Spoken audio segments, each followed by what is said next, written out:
क्या ही interesting market है। पूरा रेनबो बना हुआ है, हर एक कलर दिखा दे रहा है। आज की मार्केट में भी सेलर्स के भी पैसे बने होंगे, फिर बायर्स के भी पैसे बने होंगे, है ना। फिर जो सेलिंग किया होगा उसका भी पैसा बना होगा, फिर छोटे मोटे बायर्स के भी पैसे बन गए होंगे। ये आपको देखने में छोटा लग रहा है ना, कैंडल देखो कितनी बड़ी, आप देखोगे ना, पॉइंट देखो, ऑलमोस्ट 300 पॉइंट है, और हम लोग को कितना चाहिए, 150-200 पॉइंट में तो काम हो जाता है। तो कितना ज़्यादा मार्केट ना डाइवर्सिफाई हो चुका है, कितना ज़्यादा वोलेटाइल हो गया है कि सेलर्स बायर हर एक चीज़ हो रहा है। कल की एनालिसिस में भी मैंने आप लोगों को बताया था कि अगर गैप अप होगा ना तो कैंडल का हम लोग खास ख्याल रखेंगे, क्योंकि ऊपर में सेलर्स के एसएल नहीं है, ऊपर में सेलर्स के एसएल नहीं है। तो जब एसएल नहीं होता तो मार्केट परफॉर्म नहीं करता है ना। तो मैंने बोला था कि अगर ग्रीन कैंडल बनेगा तो ही हम लोग बाइंग का प्लान करेंगे, रेड में हम लोग बाइंग का प्लान नहीं करेंगे, ठीक है।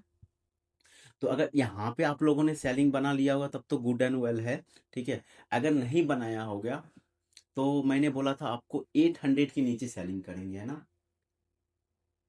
यहाँ तक तो मार्केट गई नहीं, बट आप लोगों को मैंने इंस्टाग्राम पे अपडेट कर दिया था कि हम लोग बाइंग का प्लान अभी नहीं बनाएंगे, क्योंकि देखो उसके पीछे रीजन है।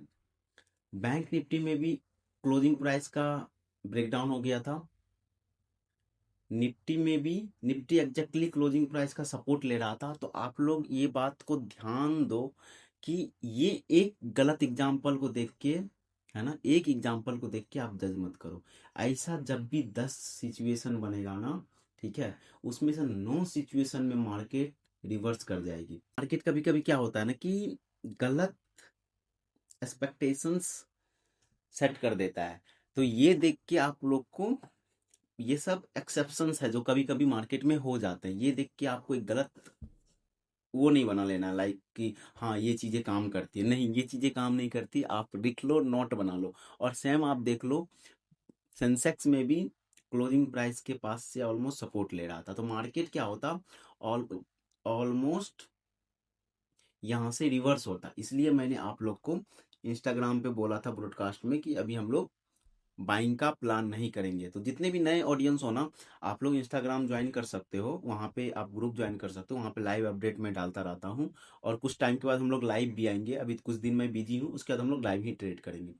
तो इस वजह से मैंने आप लोग को बाइंग से मना किया था। बट आप लोग देखोगे 953 में मैंने आपको बोला था कि मैं बाई किया हूँ। तो 953 में मैंने बाई क्यों किया, मार्केट जब इस पॉइंट पे बोला था ना, तब केस कुछ और था, सिनारियो कुछ और थी। जब मार्केट यहाँ से बिल्कुल रिवर्स कर गई और डे हाई के पास से रेजिस्टेंस लेने लग गया, देखो 953 है ना, यहाँ से जब रेजिस्टेंस लेने लग गया तो ये ग्रीन कैंडल पे मैंने बाय किया था, प्रीमियम देख लो आप, ठीक है। इस ग्रीन कैंडल पे 952, ठीक है। और हमारा एग्जिट हुआ है 10-3 में, है ना। तो 10-3 यहाँ पे, यहाँ से ऑब्वियसली है कि डे हाई से रेजिस्टेंस लेके मार्केट नीचे नहीं जाती, ऊपर ही जाती, इसलिए मैंने एक छोटा सा स्कैल्प किया था इस ब्रेकआउट के लिए, इस ब्रेकआउट के लिए। और जब हमें यहाँ पे ब्रेकआउट मिल गया तो इस कैंडल पे मैं एग्जिट कर दिया एकदम टॉप पे। अब देखोगे 10-3 है ना। इस तो हमें यहाँ पे अच्छा प्रॉफिट मिल गया निफ्टी में। कल का ऑलमोस्ट सारा लॉस कवर हो गया, क्योंकि आज क्वांटिटी मैंने कल से ज़्यादा रखा था और मैंने बैंक निफ्टी आज ट्रेड नहीं किया, क्योंकि एक इंडेक्स में मेरा लॉस हो जाता है ना, तो 2-3 दिन कंटिन्यू उस इंडेक्स में ट्रेड करने से मेरे को लॉस हो जाता है, ये मेरे साथ है। तो मैंने बैंक निफ्टी में ट्रेड नहीं किया और निफ्टी में ट्रेड किया। एक ही टाइम पे अभी सेलर्स भी पैसे कमा रहे हैं, बायर्स भी पैसे कमा रहे हैं, सेलर्स भी पैसे कमा रहे हैं, बायर्स भी पैसे कमा रहे हैं, फिर देखो सेलिंग में जा रहा है, फिर सेलर्स पैसे कमाएंगे। तो इस तरह के मार्केट में कैसे ट्रेड करो ना, आप देखो कि कौन ट्रैप हो रहा है। अगर बायर्स ट्रैप हो रहे हैं तो सेलिंग में चले जाओ, सेलर्स ट्रैप हो रहे हैं तो बाइंग में चले जाओ। इससे बेस्ट तरीका अभी आपको कुछ नहीं हो सकता है मार्केट में ट्रेड करने का। और अगर आपको हेल्प मिली हो, है ना, तो लाइक शेयर सब्सक्राइब कर देना। जितने भी नए ऑडियंस हो, इंस्टाग्राम का ग्रुप ज्वाइन कर लो और यूट्यूब को सब्सक्राइब कर लो।